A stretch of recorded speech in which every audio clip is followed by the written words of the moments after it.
Welcome to Washington Today on C-SPAN Radio for Tuesday, July 30th, 2024. The new acting director of the Secret Service, Ronald Rowe, tells senators the attempted assassination of former President Donald Trump at that rally July 13th in Pennsylvania was a failure on multiple levels, and he is ashamed that the shooter was able to escape notice and get at least 8 shots off. Director Rowe also has some tense exchanges with senators about the investigation and whether anyone has been fired for letting this happen. And the FBI Deputy Director Paul Abate, also at this hearing, says a social media account linked to the shooter, Matthew Crooks, may provide some answers on his motive. Kamala Harris and Donald Trump, their presidential campaigns release ads to run in battleground states. The Senate passes a child online safety and privacy bill with a bipartisan vote of 91-3. The bill would require social media platforms filter content to protect minors from abuse, sexual exploitation, and mental health disorders. Israel targets a senior Hezbollah commander in Beirut after a Hezbollah rocket kills 12 children and teens in the Israeli-occupied Golan Heights. And on this National Whistleblower Day, we'll hear from the chair of the Senate Whistleblower Caucus, Republican Chuck Grassley of Iowa. Story from AP, the Secret Service's acting director told lawmakers on Tuesday that he considered it indefensible that the roof used by the gunman in the attempted assassination of former President Donald Trump was unsecured, faulting local law enforcement for not circulating urgent information ahead of the shooting and for not adequately protecting the scene. He also testified that he recently visited the shooting site and said, "What I saw made me ashamed." He said the shooting amounted to a failure on multiple levels, including a failure of imagination. That was from AP. The acting director, Ronald Rowe, testified at a joint hearing of the Senate Judiciary Committee and Senate Homeland Security and Governmental Affairs Committee. This is part of his opening statement. One of my first actions as acting director was traveling to the Butler Farm Show site to better understand how our protection failed. I went to the roof of the AGR building where the assailant fired shots, and I laid in a prone position to evaluate his line of sight. What I saw made me ashamed. As a career law enforcement officer and a 25-year veteran with the Secret Service, I cannot defend why that roof was not better secured. To prevent similar lapses from occurring in the future, I directed our personnel to ensure every event site security plan is thoroughly vetted by multiple experienced supervisors before it is implemented. It is clear to me that other protective enhancements could have strengthened our security at the Butler event. As such, I have directed the expanded use of unmanned aerial systems at protective sites to help detect threats on roofs and other elevated threats. I've also directed resources to facilitate our protective site communications, particularly our communications with our state and local partners. In addition, I have instructed the asset request for Secret Service protective details to be approved expeditiously and have ordered the maximum use of requested personnel at protective sites to address this heightened security environment.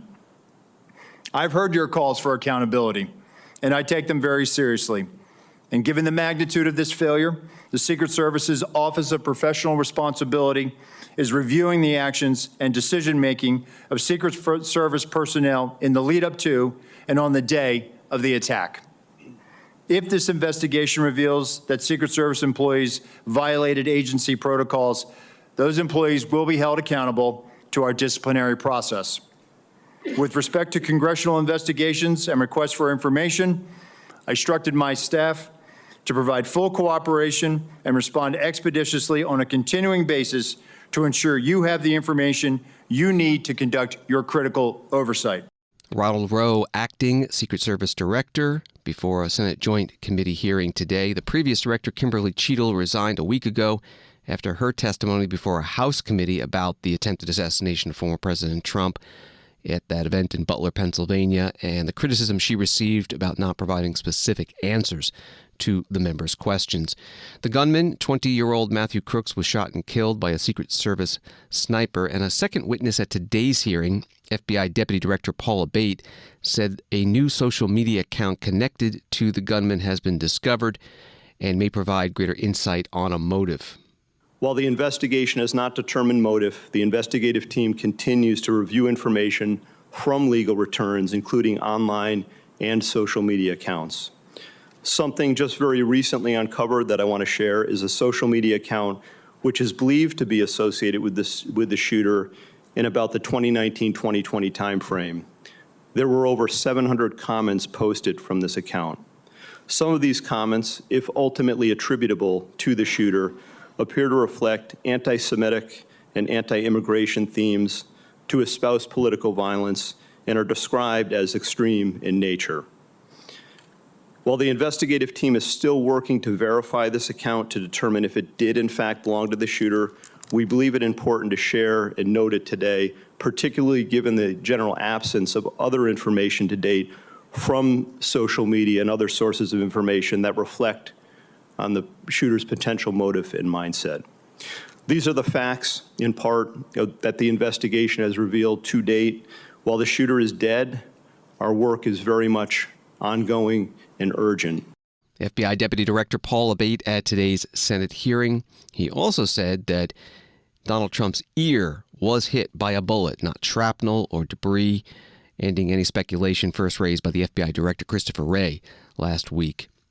Story from The Hill says that the deputy director laid out one of the clearest timelines yet about the moments leading up to Thomas Matthew Crook's opening fire on former President Trump at 6:11 p.m. on July 13th, including law enforcement first flagged the shooter at approximately 4:26 p.m. The shooter was identified as a suspicious person at 5:14 p.m. A local SWAT operator took a photo of the shooter at 5:32 p.m. About 25 minutes prior to the shooting, the Secret Service command post was notified of Crooks as a suspicious person. Law enforcement officers lost sight of Crooks approximately 6:02 to 6:08 p.m. The shooter pulled himself up onto the building's rooftop at 6:06 p.m. At 6:08 p.m., the subject was observed on the roof by local law enforcement. And then at 6:11 p.m., a local police officer was lifted to the roof by another officer, saw the shooter, and radioed that he was armed with a long gun. And within the next 30 seconds, the shots were fired. Back to today's first witness at the Senate hearing, the acting director of the Secret Service, Ronald Rowe. He was asked by Senator Gary Peters, Democrat of Michigan, chair of the Homeland Security and Governmental Affairs Committee, about the information on that suspicious person not being shared fast enough between the local and federal law enforcement. Director Rowe, the Secret Service, state and local law enforcement were on multiple communication channels, is my understanding, during that time. And as a result, local law enforcement was only able to call in to a state command center that was then relayed from the Secret Service. This seemed to be a recurring issue in emergency situations that we're finding with the federal government, that there's not a seamless way to communicate, particularly if you're relying on local law enforcement to deal with what was clearly a major vulnerability. Local law enforcement in Butler told my staff that they had no way of communicating directly with the Secret Service. And if I listened to Mr. Bates saying there was about 30 seconds between when the local law enforcement reported that there was a man on the roof with a gun, 30 seconds, if it's communicated directly to a counter sniper team, would that be enough time to react prior to the firing of those shots? Senator, if we'd had that information, they would have been able to address it more quickly. It appears that that information was stuck or siloed in that state and local channel. I will tell you, though, that there were our tactical elements did have, not only did they have embeds from Butler County ESU with them, but they also had radios on the tactical net. It is troubling to me that we did not get that information as quickly as we should have.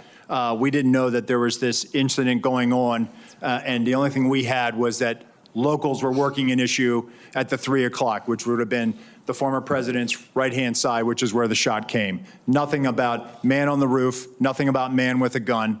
None of that information ever made it over our net. So that will change?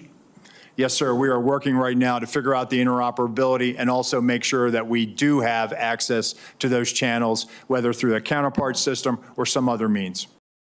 Ronald Rowe, acting Secret Service director, questioned by Senator Gary Peters, Democrat of Michigan, chair of the Homeland Security and Governmental Affairs Committee. That committee holding today's joint hearing with the Senate Judiciary Committee. Later in the hearing, Senator Josh Hawley, Republican from Missouri, asked the acting director about that promise of accountability for the agency's failures. Who was the lead site agent who made the decision to leave the AGR building completely outside of the security perimeter? Who was that? Senator, I cannot give you that name. This person is operational. They're still doing investigations. They're still doing protective visits. Have they been relieved of duty? Senator, they have not been relieved of duty. I know their name, by the way. Why have they not been relieved of duty? They are still cooperating, not only being interviewed by the FBI, but also by our Office of Professional Responsibility. And we will let the facts of the mission assurance and any further investigations play out. Isn't the fact that a former president was shot, that a good American is dead, that other Americans were critically wounded, isn't that enough mission failure for you to say that the person who decided that building should not be in the security perimeter probably ought to be stepped down? Senator, I think you're using the word decided, and I think we need to allow the investigation play out to include. Who did make the decision then? If it wasn't the lead site agent, who made the decision not to put that in the security perimeter? Senator, you're zeroing in on one particular agent. I want to find out exactly what was the entire decision process. So I think I want to be neutral and make sure that we get to the bottom of it and interview everybody in order to determine if there was more than one person who perhaps exercised bad judgment. Well, sure. My question is, why don't you relieve everybody of duty who made bad judgment? So, yeah, you're right. I am zeroing in on somebody. I'm trying to find somebody who's accountable here. And you're telling me that the person who made the decision not to include this in the perimeter has not been relieved of duty. What about the person who's in charge of the interoperability of radio frequencies between local law enforcement and Secret Service? Has that person been relieved of duty? No, Senator, because interoperability is a challenge, is a greater challenge than just one person. On that day, we had a counterpart system. It failed spectacularly. As the person who made the decision to send Donald Trump onto stage knowing that you had a security situation, has that person been relieved of duty? No, sir, they haven't. Has the person who decided not to pull the former president off of stage when you knew that, in your words, the locals were working a serious security situation, has that person been relieved of duty? No, sir. Again, I refer you back to my original answer that we are investigating this through a mission assurance, and as opposed to zeroing in on one, what more do you need to investigate to know exactly what the decision-making process was? What more do you need to investigate to know that there were critical enough failures that some individuals ought to be held accountable? I mean, what more do you need to know? What I need to know is exactly what happened, and I need my investigators to do their job. And I cannot. A lot of people didn't do their jobs. I cannot put my thumb on the scale. Otherwise. What do you mean put your thumb on the scale? You're asking me, Senator, to completely make a rush to judgment about somebody failing. I acknowledge this was a failure of the Secret Service. Is it not prima facie that somebody has failed? A former president was shot. Sir, this could have been our Texas school book depository. I have lost sleep over that for the last 17 days, just like you have. Somebody to hold them accountable. I will tell you, Senator, that I will not rush to judgment, that people will be held accountable, and I will do so with integrity and not rush to judgment and put people unfairly persecuted. Unfairly persecuted? Unfairly, We've got people who are dead. We dead. have to be able to have a proper investigation into this, Senator. The acting Secret Service Director, Ronald Rowe, questioned by Senator Josh Hawley, Republican from Missouri, at today's joint Senate committee hearing. Senator Rick Scott, Republican of Florida, at the hearing, said that agency officials should be doing more news conferences. He said, you've allowed the public to assume the negative, which I don't get. I think you should have been doing all along at least once a day press conferences. I think you've got to tell the public what's going on. You ruin your reputation, impact the integrity of the federal government. It makes no sense to me. You can find this full hearing, runs over 3 hours. We covered it live, and the video is at cspan.org, our video library. Former President Donald Trump said today that the attempted assassination against him might have been because his political opponents had called him a threat to democracy. Donald Trump was interviewed on the Sid and Friends in the Morning radio show out of New York. I want to be a nice person. They're trying to put me in prison. These are people, these are animals we're dealing with. These are horrible people. They're letting millions and millions of people come into our country and kill people. It's happening every day. Millions of people. Every day it's happening where there's tremendous migrant crime. They come in from all over the world. They're coming in from prisons, and you know what's happening. They're coming in directly from prisons, saving these countries a fortune, by the way. But think of it, mental institutions and terrorists are coming in, and they're pouring into the country.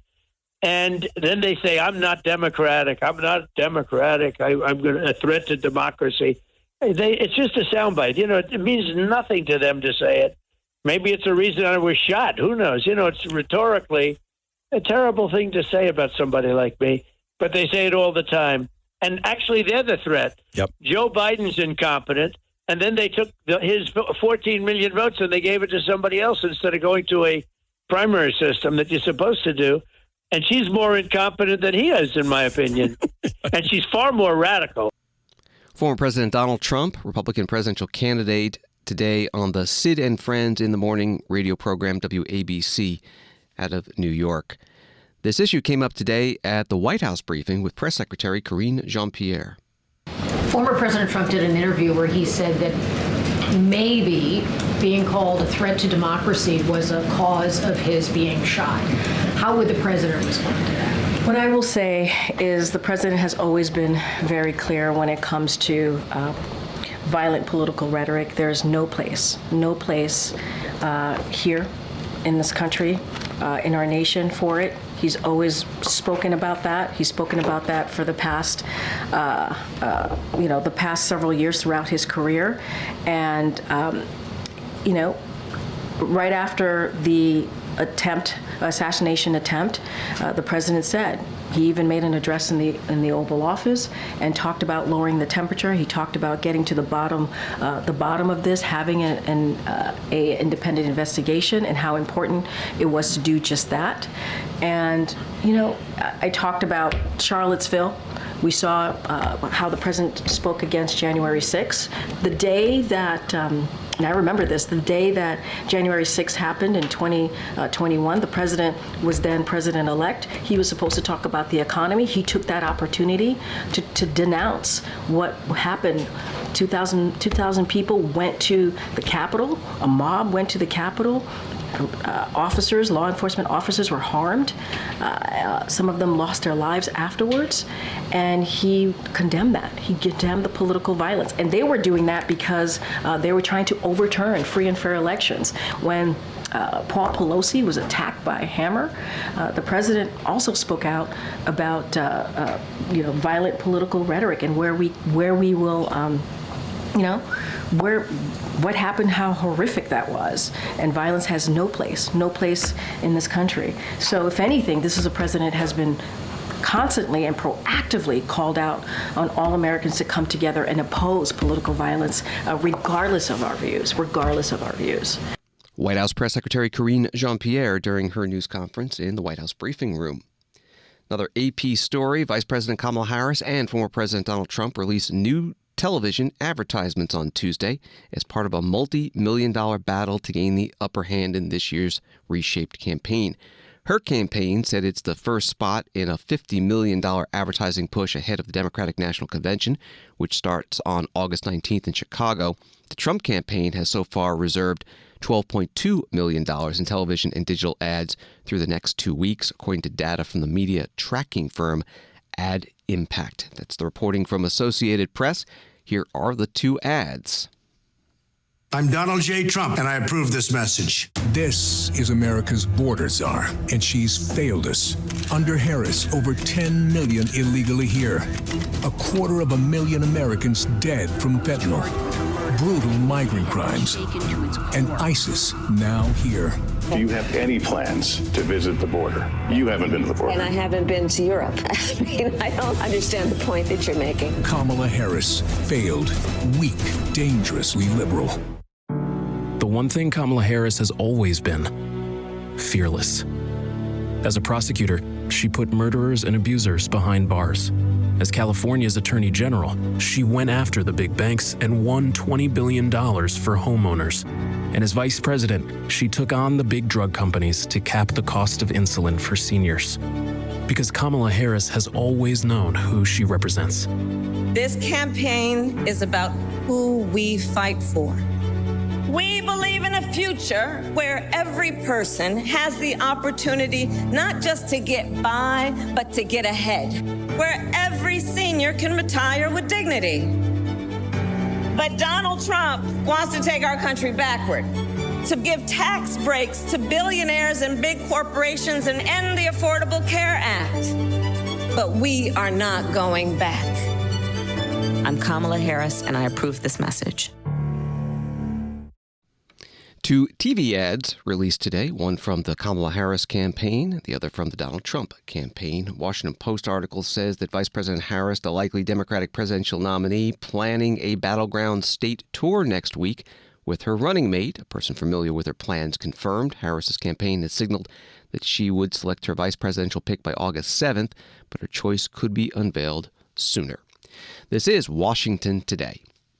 New York Times article, the Senate on Tuesday passed bipartisan legislation to impose sweeping safety and privacy requirements for children and teens on social media and other technology platforms, voting overwhelmingly to send the measure to the House, where its fate was uncertain. Passage of the measure, which has been the subject of a dogged advocacy campaign by parents who say their children lost their lives because of something they found or saw on social media, marked a rare bipartisan achievement at a time of deep polarization in Congress. Despite the lopsided support among Republicans and Democrats, the package faces a fierce lobbying effort by technology companies that are resisting new regulation and deep skepticism among free speech advocates who argue that it would chill individual expression and potentially harm some of those whom the bill aims to protect. That was from the New York Times. The two lead senators on the bill, Democrat Richard Blumenthal of Connecticut and Republican Marsha Blackburn of Tennessee, spoke on the Senate floor before the vote. First, Senator Blumenthal. Senator Blackburn and I began working on our subcommittee when we held legislative investigation on kids' online safety. Throughout that process, we began to meet with parents who had lost their children because of social media's harms, from bullying, fentanyl, sex exploitation, and other horrific harms. As a parent of 4 children, and Senator Blackburn also as a parent, we felt deeply the grief, but we admired the grit and grace of those parents who came to us and demanded action. I'm haunted by one of the moms who said to us early on, I think speaking on behalf of so many of them and us, when will you stop them from killing people? When will you stop them from killing our children? Voting today, the United States Senate is finally taking action on big tech. And at its core, the Kids Online Safety Act is a simple, straightforward measure. It gives young people and parents the tools and safeguards to take back control over their online lives. It gives them that measure of power. It empowers them. It enables them to make choices about what they want to see and hear on the internet, rather than the algorithms that drive content, often repetitive, addictive content, about bullying and eating disorders that contributes to the destruction of their lives. 3 key principles in this legislation: accountability, safeguards, and transparency. Senator Richard Blumenthal, Democrat from Connecticut, on the Senate floor. More from the New York Times article on this bill. It says the centerpiece of the legislation would create a duty of care for social networking platforms that mandates they protect minors against mental health disorders and from abuse, sexual exploitation, and other harms. Companies could be held liable for failing to filter out content or limit features that could lead to those adverse impacts. Senator Marsha Blackburn, Republican from Tennessee, also spoke on the Senate floor in favor of the bill before the vote. There are laws that protect children from buying alcohol, buying tobacco, buying pornography, being taken to a strip show. We as society we've decided kids can't drive until they're 16 years old. They can't vote until they're 18 years old. But when you look at these social media platforms, there are no guardrails. And children are constantly exposed to content that encourages self-harm. That is why we have started to see over the last decade such a rise in cyberbullying. I had one mom tell me her child was bullied to death, cyber-bullied nonstop. I had a principal tell me, he said, you know, Marcia, it's interesting. Previously, in previous decades, children could go home and get away from the schoolyard bully. Now, that takes place over that phone, and it never stops. Indeed, many of the behavioral issues at school are related to what is happening online. And we have seen a rise in mental health disorders. We've seen an increase in eating disorders, online sexual abuse and human trafficking, drug overdoses in teens, and of course, suicides. Online challenges where a child loses their life. And we have seen how the way big tech approaches this, our kids are basically defenseless. Senator Marsha Blackburn, Republican from Tennessee, on the Senate floor before the Senate voted 91-3 to pass this bill. President Biden putting out a statement in support, ending with, I encourage the House to send this bill to my desk for signature without delay. The three no votes in the Senate were Rand Paul, Republican of Kentucky, Mike Lee, Republican of Utah, and Ron Wyden, Democrat of Oregon. Senator Lee, with a statement on X explaining his vote, reads in part, KOSA, or the Kids Online Safety Act, ignores the grievous damage against children by online pornographers through both viewing and exploitation.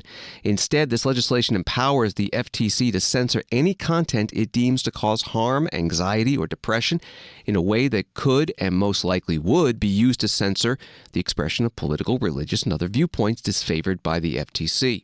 And Senator Ron Wyden with a statement that reads in part, I fear this bill could be used to sue services that offer privacy-enhancing technologies like encryption or anonymity features that are essential to young people's ability to communicate securely and privately without being spied on by predators online. I also take seriously concerns voiced by the American Civil Liberties Union, Fight for the Future, and LGBTQ+ teens and advocates that a future MAGA administration could still use this bill to pressure companies to censor gay, trans, and reproductive health information. That was part of the statement from Ron Wyden. Wall Street today, the Dow up 203, NASDAQ down 222, S&P down 27. Washington today continues in a moment. As more people cancel cable TV, C-SPAN's funding is at risk. This summer, an anonymous donor has stepped up to help by matching all donations up to $25,000. I'm Caitlin with C-SPAN, and this means your gift will go twice as far. Your donation supports unfiltered access to government and public affairs programming, including the C-SPAN podcasts you value. Visit cspan.org/donate to make your gift today. Every dollar helps us reach our $25,000 goal. Thank you for listening and supporting C-SPAN. Donate today at cspan.org/donate.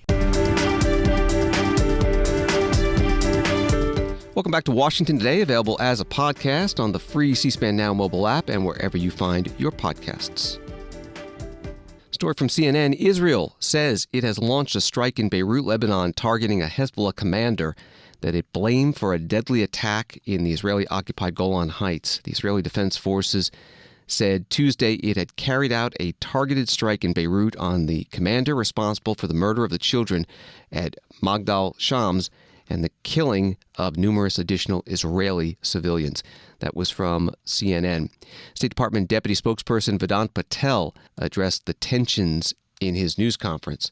in Washington. A loud blast was heard in Beirut just a few minutes ago, and a security source has said the strike was targeting a senior Hezbollah commander. Was this an Israeli strike, as far as you're aware? So I don't have any updates on any specific activity that we're seeing. So on this specific incident, I would have to refer you to partners in the region to speak to. Has Israel been in touch with you prior to this about any potential upcoming strike? So we have been in continuous discussions with Israeli and Lebanese counterparts since the incident over the weekend, and the United States is going to continue to support efforts to reach a diplomatic solution along the blue line that our hope is will end these terrible attacks and again allow Israeli and Lebanese citizens on both sides of the border to safely return home. That's going to continue to remain our focus and goal. And have they given you any warning that they would strike Beirut if this is an Israeli I'm strike? just not going to get into specific diplomatic discussions, and I'll leave it to Israelis to speak to any planning or response that they may have in the works. And we had reported that the U.S. was urging Israel not to strike Beirut. Do you feel that this could escalate tensions if this is an Israeli strike, and are you concerned about the repercussions? So I'm going to echo a little bit what I said yesterday, which is that our support for Israel's security is ironclad and it's unwavering, especially as it defends itself against Iran-backed threats, including threats from Hezbollah. No nation could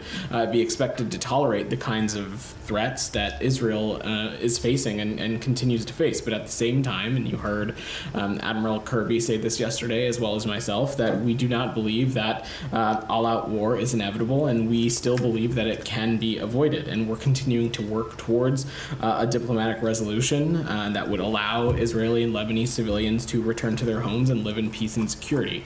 We certainly want to avoid any kind of escalation, and that is exactly why we continue to remain so deeply focused on diplomacy. Jenny, go ahead. Is the U.S. prepared to back Israel if this does devolve into a full-fledged war? I'm just not going to get into hypotheticals beyond saying that our commitment to Israel's security is ironclad and unwavering, and the threat that Israel faces from Hezbollah is very real as the events that we saw unfold this weekend. But our focus continues to be on diplomacy. We continue to believe that diplomacy is the best path forward. We think that is the best way right now to calm tensions along the blue line and to create conditions that will allow civilians to return home. That's our focus. State Department Deputy Spokesperson Vedant Patel at his news conference at the State Department in Washington. Secretary of State Antony Blinken and Defense Secretary Lloyd Austin are in the Philippines, the latest stop on their tour of the Asia-Pacific with an eye towards strengthening strategic partnerships with U.S. allies to counter China's increasing influence in the region. Today, the two secretaries announced a military financing package worth $500 million for the Philippines. And during a news conference in Manila, they were asked about U.S. policy and U.S. elections. Last question, Joyce Rocamora from PNA. Good afternoon. The rest of the ministers may also wish to answer. What assurance has the U.S. given to the Philippines and the rest of Asia, including Japan and South Korea, that its strong security support would continue in case of a leadership change in the U.S. after the November elections? And in relation, the GSOMIA was also mentioned. Can you expound more on that?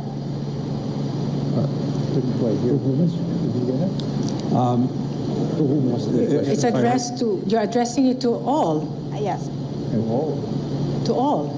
Well, I can just, I'm happy to start simply by saying that, of course, elections are a regular feature of our democracy. What's also a regular feature is a strong, long-standing alliance between our countries. And that doesn't change from election to election. We have a mutual defense treaty that the United States is committed to. That commitment will endure, again, irrespective of administrations. And this has been a long and powerful story in our history. It will continue. I'll just tag on to that and say that, you know, we see and have seen and will continue to see bipartisan support for the Philippines in our country. And anytime that you see that level of bipartisan support in our government, you can bet that support will continue in good fashion. You know, I've said a number of times that we're more than allies, we're family. And I would also say that I cannot imagine a day when the United States of America and the Philippines are not the best of friends, the best of allies. So I think, again, we continue to enjoy bipartisan support, and that's going to happen going forward in the future. Defense Secretary Lloyd Austin and Secretary of State Antony Blinken at a news conference in Manila with their Filipino counterparts. From Reuters, U.S. Deputy Secretary of State Kurt Campbell said on Tuesday that the United States needs to do more to counter Chinese actions, including its strategy for creating military bases and its pursuit of rare earth minerals in Africa. Campbell told a hearing of the Senate Foreign Relations Committee that competition with China was the defining geopolitical challenge confronting modern American diplomacy. Senator Ben Cardin, Democrat of Maryland, is the committee chair. He also asked the Deputy Secretary what happens when the Senate does not confirm U.S. ambassador nominees. You have to set priorities. We have to set priorities. We have a limited amount of time left in this Congress, and I want you to give me how high a priority is it for the United States Senate to confirm, particularly career ambassadors, where we have so many that are vacant today. If we do that, it takes floor time, takes committee time. There are other issues we need to deal with. How high of a priority is it for you to accomplish your missions, to represent us in the State Department, for us to take up and confirm the vacant positions we have now in the State Department? So, look, it's a good point, and I do want to just underscore clearly your first issue. When Congress, when senators engage internationally, it helps us enormously. To the extent that we've had any assistance, and it's been modest at best, from China on fentanyl-related issues, it is largely because of delegations from Congress, from the Senate, going over, making the case powerfully about that this is not just an executive branch issue, it is broadly shared with the American people. When delegation Senator Shaheen was in Britain recently engaging the new British government, they were able to hear directly bipartisan interests for why the special relationship is so important. So I will tell you that we are much more effective when you guys are engaged internationally. I support it. I very much want to see you guys out on the playing field. It helps us consequentially. To your very good point, look, I would say that, politics is a tough game. Take it out on us, the political guys. I work with wonderful people, professionals, and frankly, they deserve to be confirmed. Dorothy Shea is up in front of your committee now. She's been waiting almost 2 years. The place that really the Chinese are taking it to us is in international organizations. We have to be able to contest there. I don't like going to a country in which we sit down with the leader and we don't have an ambassador there. It hasn't been there for a couple of years. I find it embarrassing. I think it is antithetical to our strategic interests. And so, yes, I do believe we should put these folks on the field. Look, no one quarrels with strong military engagements. We have to do that. We have to invest in our military. But I think there sometimes is a tendency to underestimate how important our diplomats are in international organizations, in the global South, particularly when in small countries in Africa, they view the ambassador as the representative of the United States. Washington is distant. And so getting those people in place, I would say, is among our most important priorities. I'm sorry to go on so long on that, Chairman. The Deputy Secretary of State Kurt Campbell, questioned by Senator Ben Cardin, Democrat of Maryland, chair of the Foreign Relations Committee. From NPR, in Paris, a bipartisan group of U.S. lawmakers on Tuesday introduced a bill that would cut future American funding for the global sports anti-doping system unless sweeping reforms are made. The World Anti-Doping Agency, or WADA, received $3.7 million a year in U.S. funding. The organization faces growing criticism for its handling of a case involving 23 Chinese swimmers. Today is National Whistleblower Day, and the National Whistleblower Center website says it's a day in which we celebrate the bravery and heroism of whistleblowers across the United States and the historic contributions they have made to society, democracy, and to anti-corruption efforts across the globe.